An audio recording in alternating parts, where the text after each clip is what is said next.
Canadian Prime Minister Mark Carney made a speech recently, and this video is a response to that speech. I will provide a link to the speech below. The Prime Minister of Canada is currently Mark Carney. He was born on March 16, 1965.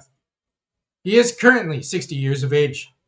If you have survived in this world for 60 years, then your intelligence stat should be rather high. At the very least, your wisdom stat should be high. Unfortunately, this does not seem to be the case, despite being the governor of the Bank of Canada and the Bank of England, while also having ties to Bloomberg, the World Bank, and the UN. Just in case you thought he was Canadian, he is not Canadian. He is a globalist that had UK citizenship until last year.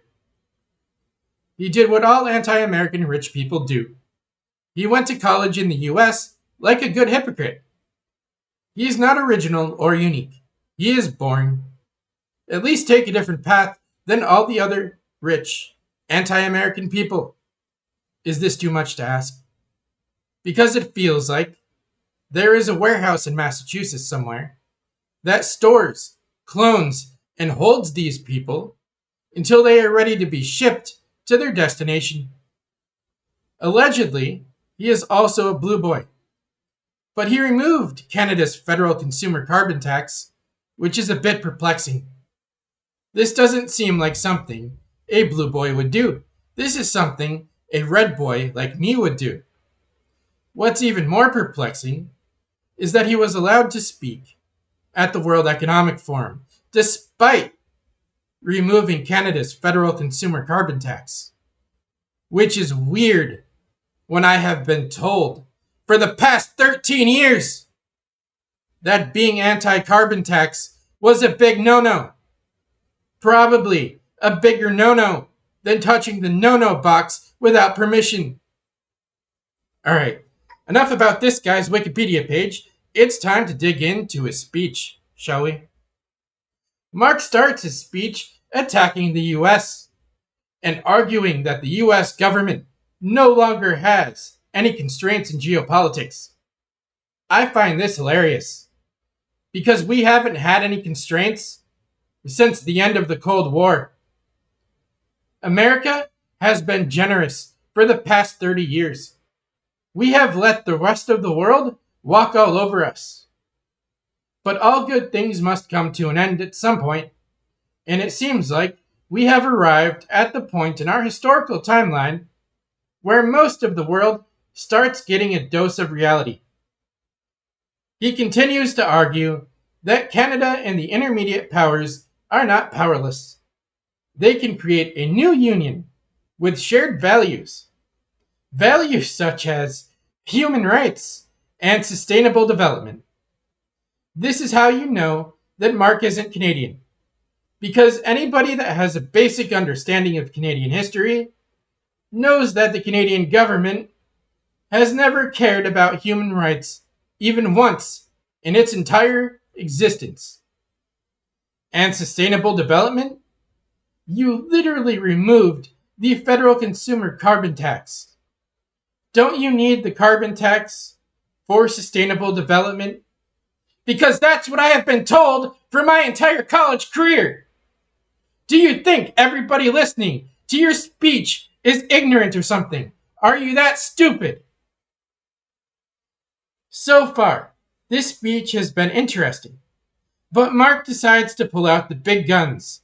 He decides to use big terms like great power rivalry, international relations, and quoting my homie, Thucydides. I am sorry, but you are not qualified to talk about these things as a blue boy. You have entered my territory, my domain. I am the one here with a degree in international relations, not you. It was my first bachelor's degree and my first academic love. But I will agree with your statement that we live in an era of great power rivalry. It should also be noted that great power rivalry has been a thing since the beginning of time, and it has never gone away. But we will just brush that under the rug. Most of humanity has had to deal with it at one point or another. The European LARPers made great power rivalry matters worse with the Peace of Westphalia in 1648 and the creation of states. The Christian civil wars came to an end, and Christians decided to get more aggressive towards everybody else for the following 400 years, and now the chickens are coming home to roost. It has taken 400 years for karma to catch up, but it is catching up, which makes me happy, because the new geopolitical possibilities are endless. It's an early 2026 Christmas present. So, Mr. Prime Minister, I support you in tearing down those signs that you are so badly wanting to tear down and that you have talked about in your speech. But don't complain when Pandora's box opens. You are the one that wants to open it. I am perfectly fine with the status quo. It is fascinating when a blue prime minister decides to argue that the international rules-based system isn't working anymore. The problem with this is that the blue boys were the ones that created this system in the first place. The red boys made school mandatory in the 1850s in the US and then quietly left society. This created a hole in American society that needed to be filled, and you blue boys rushed over to fill it. This is why you control everything and have for decades. But you blue boys fold the moment a red boy with a spine takes control of the US government. Was your rules-based international order always this weak, where all it took was an actor to make it crack? Are you kidding me? Ironically, the rules have been working well for you and most of the globe. It hasn't really worked that well for Americans, so I am not exactly sure what you are complaining about.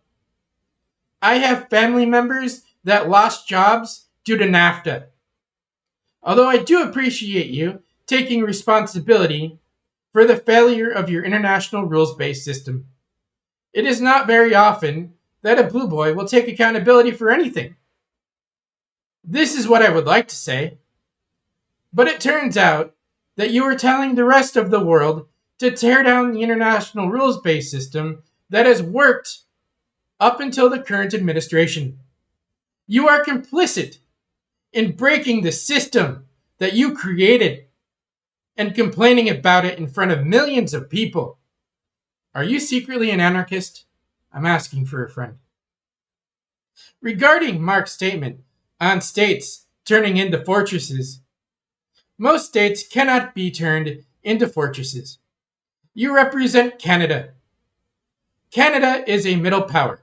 You are not a great power. You are not a superpower. You are a middle power, one that has been protected by America for decades. Stop trying to take over the world. You don't need to take over the world. You don't need to be the top dog.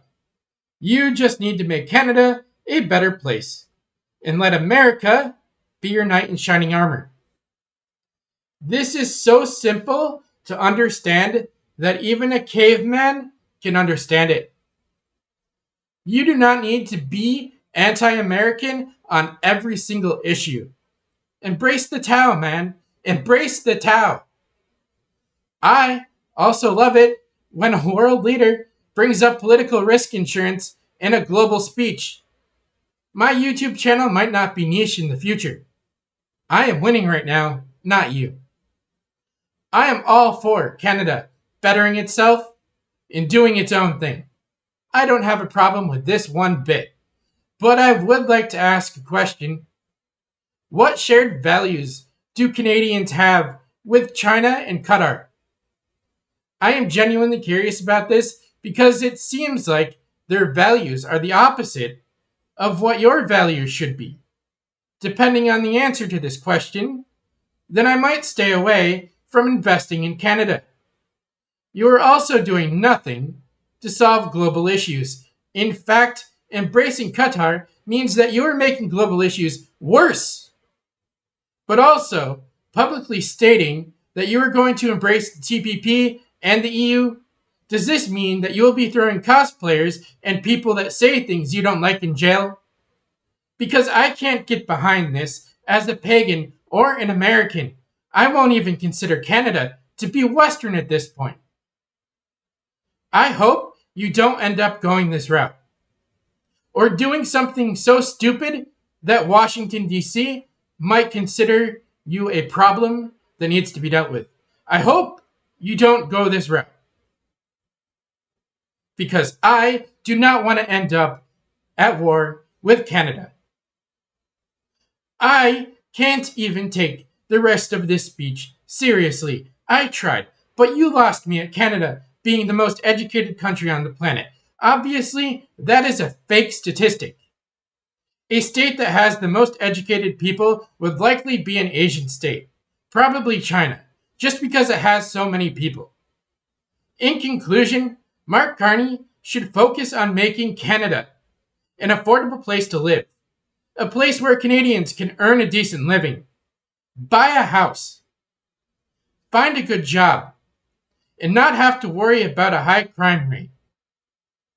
My best friend that is Canadian should not have to worry about being randomly attacked whenever she leaves the freaking house. Okay? Like, that's not how Canada should be right now. But it is. Because of your failed policies. Your blue failed policies.